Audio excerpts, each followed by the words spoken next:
யார பார்த்து? சிவபெருமான பார்த்து.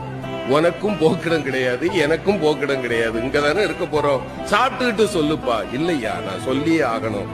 அந்த ஏழை சிரித்து கொண்டே சொன்னார், என்ன பெருசா சொல்லிட போற, நீ யார், அவ்வளவுதானே, நான் சொல்லவா, நீ பரம்பொருள், இங்கு கோயில் கொண்டிருக்கக்கூடிய காசி விஸ்வநாதன், நீ சரிதானப்பான்னா.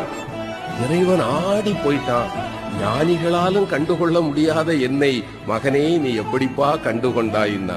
அந்த ஏழை சொன்னா, இந்த ஊர்ல யாருமே என்ன மனுஷனா பார்க்க மாட்டாங்க ஐயா, என்ன பார்த்தா 100 அடி தள்ளி போயிடுவாங்க.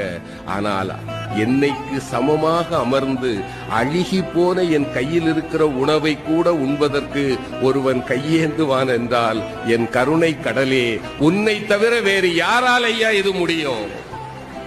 நீ என் முன்னே வந்து அமர்ந்த போதே நான் கண்டுகொண்டேன் நீ யார் என்று.